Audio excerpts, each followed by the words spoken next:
Este podcast é uma gentileza do cartório Fujivara 43 3343 4645, Londrina, Paraná.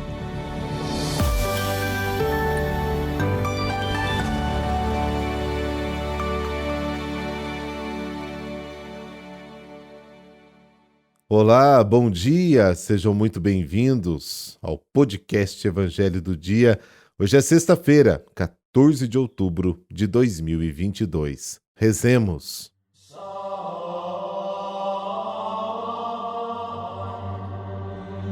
Pelo sinal da Santa Cruz, livrai-nos Deus, nosso Senhor, dos nossos inimigos. Derramai, Senhor, sobre o povo suplicante a abundância da vossa graça, para que, seguindo os vossos mandamentos, receba estímulo e ajuda na vida presente e felicidade sem fim na pátria futura. Amém.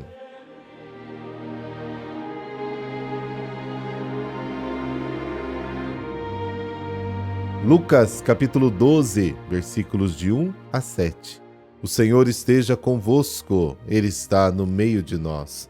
Proclamação do Evangelho de Jesus Cristo segundo Lucas. Glória a vós, Senhor. Naquele tempo, milhares de pessoas se reuniram a ponto de uns pisarem os outros. Jesus começou a falar primeiro a seus discípulos: tomai cuidado com o fermento dos fariseus, que é a hipocrisia. Não há nada de escondido que não venha a ser revelado, e não há nada de oculto que não venha a ser conhecido. Portanto, tudo que tiverdes dito na escuridão será ouvido à luz do dia, e o que tiverdes pronunciado ao pé do ouvido, no quarto, será proclamado sobre os telhados.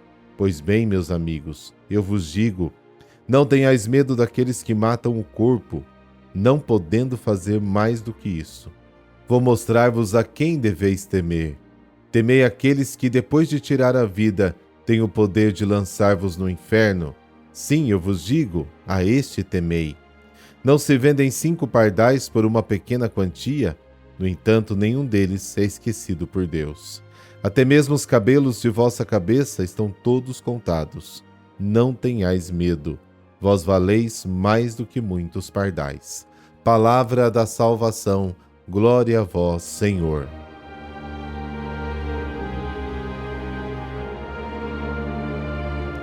O Evangelho de hoje nos apresenta uma crítica final de Jesus às autoridades religiosas do seu tempo. Naquela época, milhares de pessoas se reuniram a tal ponto de se atropelarem.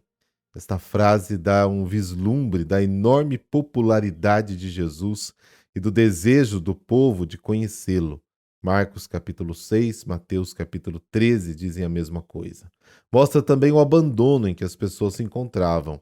São como ovelhas sem pastor, disse Jesus em outra ocasião, quando viu a multidão que se aproximava dele para ouvir a sua palavra, como está no capítulo 6 de Marcos. Jesus começa a falar primeiro aos seus discípulos: cuidado com o fermento dos fariseus, que é a hipocrisia. Marcos já falava do fermento dos fariseus e dos herodianos, e sugeriu que era a mentalidade ou a ideologia dominante do tempo em que se esperava um Messias, glorioso e poderoso. Marcos 8. Neste texto, Lucas identifica o fermento dos fariseus como a hipocrisia. A hipocrisia é uma atitude que subverte os valores. É uma bela máscara que esconde e camufla o que está podre por dentro. Neste caso, a hipocrisia era a máscara aparente da máxima fidelidade à palavra de Deus, que escondia a contradição da vida. Jesus quer o contrário. Não há nada oculto que não venha a ser revelado, nem segredo que não venha a ser conhecido. Portanto, o que você disse nas trevas será ouvido em plena luz. O que você disse no ouvido, na intimidade de um quarto, será anunciado nos telhados. É a segunda vez que Lucas fala deste tema. Em vez da hipocrisia dos fariseus que esconde a verdade, os discípulos devem ser sinceros. Eles não precisam ter medo da verdade. Jesus os convida a compartilhar os ensinamentos que aprenderam dele com os outros. Os discípulos não podem guardá-los para si, mas devem divulgá-los. Um dia as máscaras cairão completamente e tudo será claramente revelado e será proclamado nos telhados. Eles não devem ter medo daqueles que matam o corpo, que torturam, que pisoteiam e causam sofrimento. Os torturadores podem matar o corpo, mas não podem matar a liberdade e o espírito. Devem ter medo, sim, que o medo do sofrimento os leve a esconder ou negar a verdade e, portanto, empurrá-los para ofender a Deus, pois aqueles que se afastam de Deus, aí sim, estão perdidos para sempre. Os discípulos não devem ter medo de nada, porque estão nas mãos de Deus. Jesus manda olhar os pardais. 2 pardais são vendidos por alguns centavos e nenhum deles cai no chão sem o consentimento do Pai. Até o cabelo na cabeça é contado.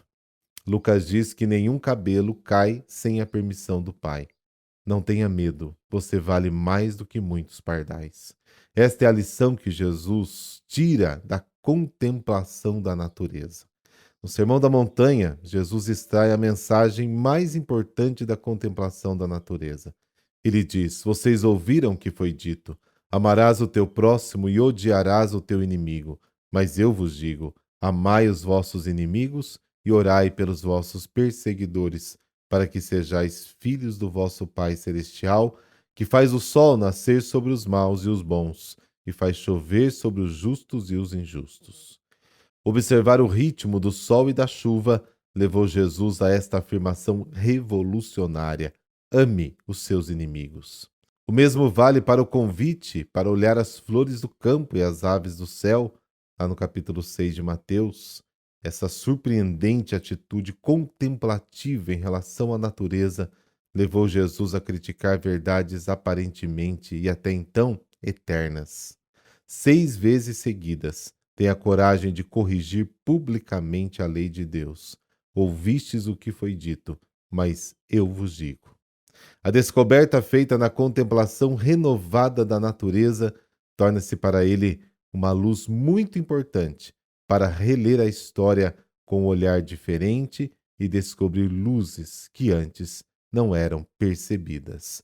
De fato, olhar para a natureza e tirar uma mensagem divina é um exercício maravilhoso para a espiritualidade.